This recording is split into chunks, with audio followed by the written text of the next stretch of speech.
Welcome to Green Connections, where we help you live green, work green, and earn green. I'm Joan Michelson. Find us online on greenconnectionsradio.com, on Talkers Radio Network, and on Facebook. Like us on Facebook and follow me on Twitter at Joan Michelson. The energy industry is going through massive transformation. We feel it every day in every aspect of our lives. And what does that mean? That means job opportunities. That means workforce changes. That means opportunities. That means new technologies, new sectors, even like the smart grid. So we brought in one of the best experts to give us insight into the new energy workforce. Her name is Ann Randazzo. She is the executive director of the Center for Energy Workforce Development here in Washington, D.C. So if you're interested in where to find a job and where the job opportunities are in the energy sector and the skills and the qualities that you need to have to get a job in the energy sector, listen up to part one of my conversation with Ann Randazzo. So let's start out with paint us a picture of the energy jobs today. Which industries, what kinds of companies are hiring, where are they located? Give us a little overview. So the Center for Energy Workforce Development represents electric and natural gas utilities. And, of course, utilities are in every state, every county, every city of the country because we all use electricity. And those companies are the ones that are hiring workers to replace either ones that are retiring and leaving for other industries or ones who are coming in to help with the new technology and some of the changes in the industry. We have very small companies that may have less than 100 employees, rural electric cooperatives or municipalities. And then we have big companies that are multi-state utilities that will cover 3, 4, 5 states and have 30 to 50,000 employees that are hiring. So hiring's going on every place. Really? Mm-hmm. Every place. I know, for example, that Duke Energy just acquired Progress recently, and they have a female CEO, which is very exciting. Yay! I thought they were going through some layoffs as a result of the merger. I mean, usually that's kind of what happens. So there are changes. When we look at workforce development, workforce planning, we've identified 8 game changers that affect workforce, and one of those is a major merger or acquisition. So certainly when Duke merged with Progress, there were changes that happened. You don't need 2 of everything. And so some people left either through natural attrition. Some people took retirement because it was time to go for them.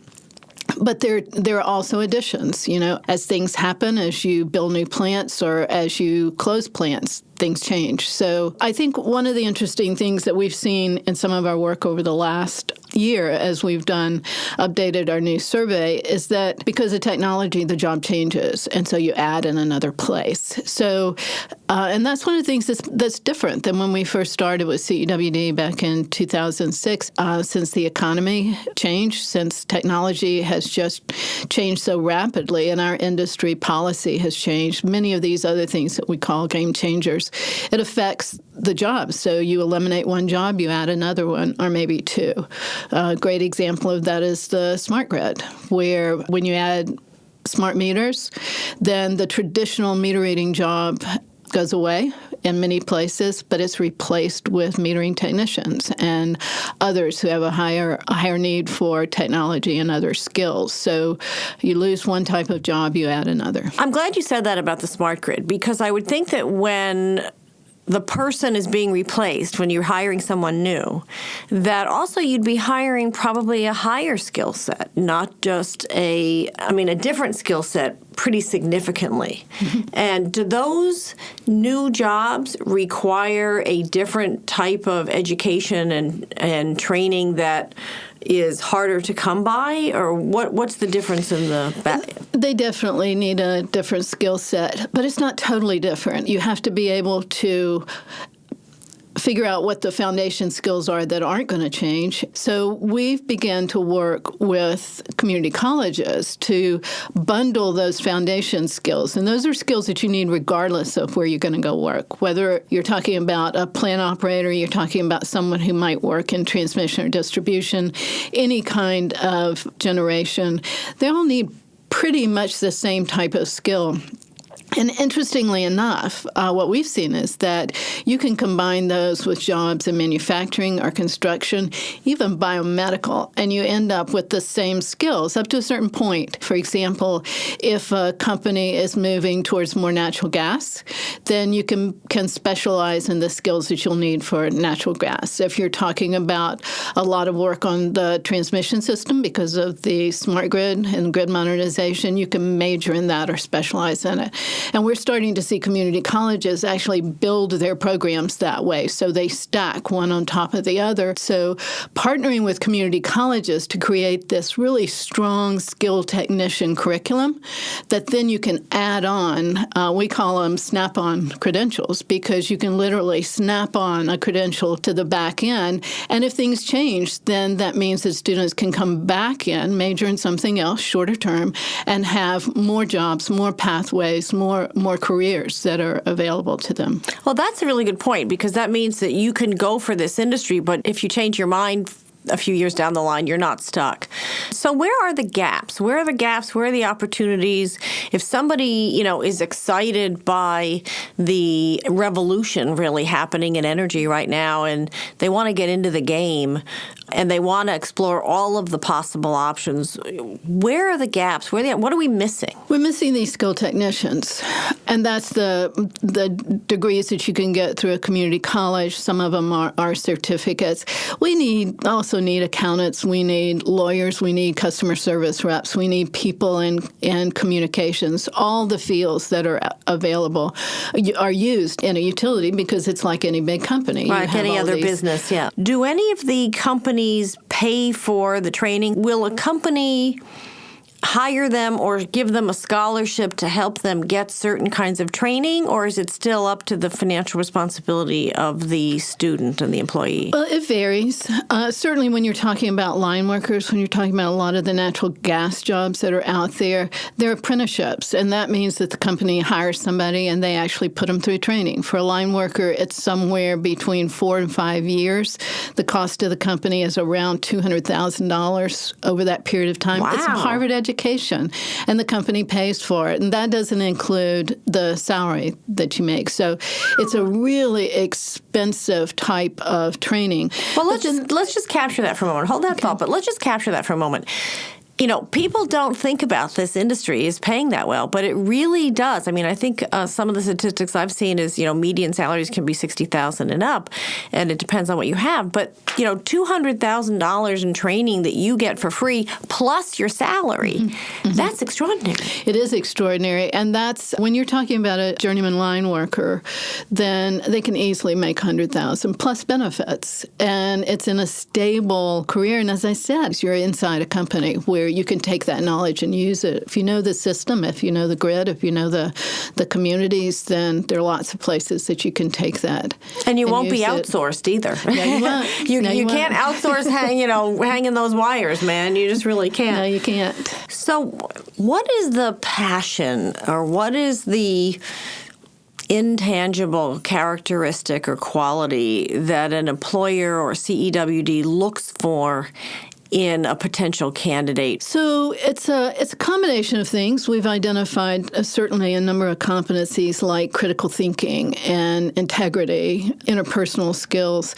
But I think one of the things that's most important is the ability to learn. When you look at someone that has the ability to change and move, then they become a very valuable asset for the company because, as I said, we don't know what it's going to look like 2, 3, 5 years down the road.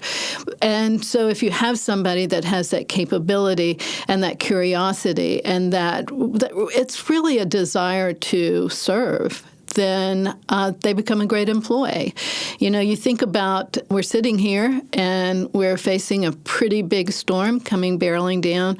We want people who care. We want people who have that customer service mentality, who are willing to get out there and do what it takes. They're the ones that are in the trucks going north when everybody else is going south. And those are those kind of intangibles, sometimes called soft skills, that will make the difference between an employee who will be there for a career and someone who might not fit in. So that's one reason why the companies are looking at assessments and credentials to be able to determine, does this individual have that ability coming in? So do you fit in? Do you work in the energy business? Tell us. Follow me on Twitter or send it to me on Twitter. Post it on our Facebook page.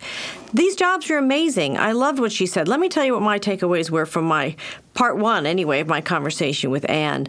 These jobs pay up to $100,000 plus benefits, plus you can't be outsourced, so there's some job security there. You get $200,000 in training in some of these jobs. That's amazing. And you can apply these skills to other industries like manufacturing, construction, and even biomedical. So that's very cool. And the community college partnerships where you can get your training. The key qualities that she talked about really, to me, resonate for any industry, but I was so fascinated that they apply to the energy field. Curiosity, desire to serve, interpersonal skills, critical thinking, and the ability to learn. The industry is changing so much. You absolutely need these things. And because energy is the lifeblood of our economy and you have to be able to pitch in at any moment, customer service is really critical. And she also pointed out that vets are perfect. So if you're a vet, if you've just come back from Iraq or Afghanistan or somewhere else and you're looking at a good place to transfer your skills, let us know and come to greenconnectionsradio.com. We'll have a link to their program on our website for you. So stay tuned for our next segment with Ann Randazzo, where you'll hear, among other things, 3 tips for getting jobs in the energy sector. Again, if you work in the energy sector, let us know that on Twitter. If you have friends that work in the energy business, we want to hear from them as well. Find us online on greenconnectionsradio.com, like us on Facebook and on Twitter, as I mentioned. Stay tuned for part 2 of my conversation with Ann Randazzo. See you soon.